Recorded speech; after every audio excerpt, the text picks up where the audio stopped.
Olá, gente. Eu queria continuar hoje lendo aqui um texto de Filipenses 1, 29 e 30, para a gente pensar como a gente vai lidar com o sofrimento, com os imprevistos que a gente não imaginava e acontece, né? Então, a pedagogia do sofrimento. Diante de uma situação que a gente adversa, como você reage? Como eu reajo? Como não perder o equilíbrio? Como entender que o sofrimento, a circunstância, é instrumento pedagógico, o desenvolvimento e a capacitação de cada um de nós? Então, eu estou pensando aqui em Filipenses 1, 29 e 30, que diz assim: porque foi concedida a graça de padecerdes por Cristo, e não somente de crerdes nele, pois tende o mesmo combate que viste em mim, e ainda agora ouves que é o meu. Paulo, ele nunca escondeu as lutas que ele passou, né?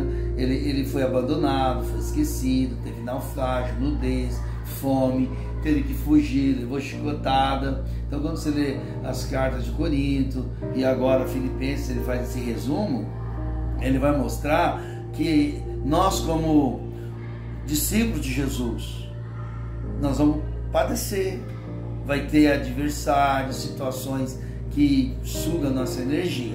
Mas eu queria frisar que são instrumentos pedagógicos para o crescimento, para o quebrantamento. Eu sei que muitas vezes, dependendo do problema que a gente enfrenta, ou na comunidade, ou na família, ou no trabalho, infelizmente a gente acaba excedendo, a gente perde o foco. Mas o Espírito Santo, a palavra de Deus, vai nos ensinar que o processo, né, de santificação e de crescimento espiritual, ele requer elementos dos mais diferentes, né? Você tem que ter uma vida de oração, uma vida de comunhão, uma vida de leitura bíblica, de aprender um com o outro, e claro que isso pode surgir as adversidades. Então Paulo, ele vai dizer que a graça de padecer. Como que eu estou sofrendo e vou achar que é a graça de Deus que está permitindo isso para mim, né? Nem sempre a gente consegue ver isso na hora, só depois. Porque vem a cura, vem o crescimento, liberação de perdão, vem gratidão, vem reconciliação. Então, Paulo entendia que as lutas que ele passava se transformavam em sementes e instrumentos de oportunidade. Instrumento da manifestação da graça de Deus, que operava nele, que confortava ele, que consolava ele. Imagine você que tem amigos e de repente você perde amigos. Não é ruim? Imagina você ter um relacionamento numa comunidade, aí de repente a comunidade divide, você tem que sair. Não é fácil, né?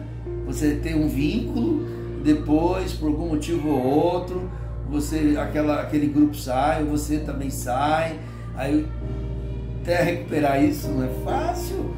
Mas a graça da provisão pedagógica do Senhor Jesus é nos direcionar para algo que glorifica o nome dele.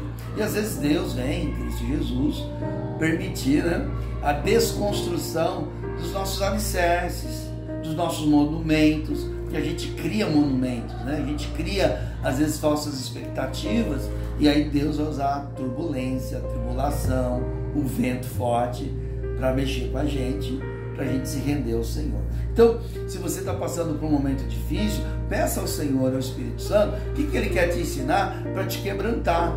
Não é para você se revoltar e desistir, mas é discernir que caminho você deve tomar primeiro para a glória de Deus. Então, a obra da cruz é você renunciar à sua vida, abrir mão e entender aonde que eu devo caminhar, onde que eu devo recomeçar e ressignificar a minha vida, né?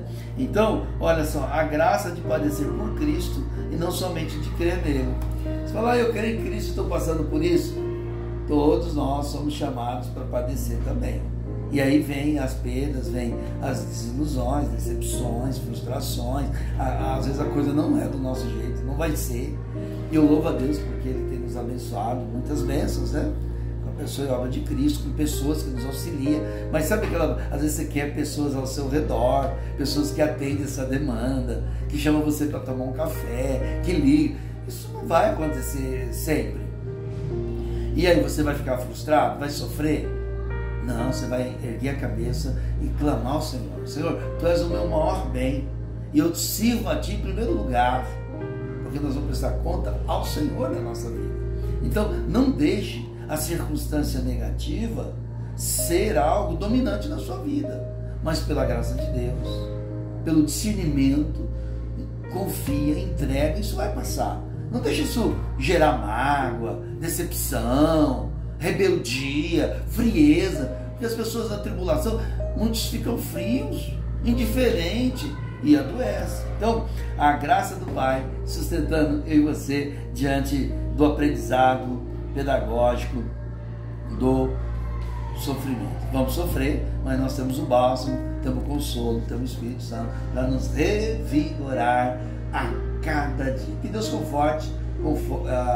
console seu coração e não deixe a dificuldade ser maior do que o propósito de servir a Deus e glorificar a Deus. Então, faça essa pergunta: Senhor, o que o Senhor quer me ensinar nessa situação adversa que está me deixando ofegante? O que está deixando você ofegante? Ora a Deus, clama, repreende, busca e deixa Deus endireitar suas veredas, tá? Não mais eu, mas Cristo vem em mim, para o crescimento, para eu suportar, para eu não desanimar e não entrar no pecado.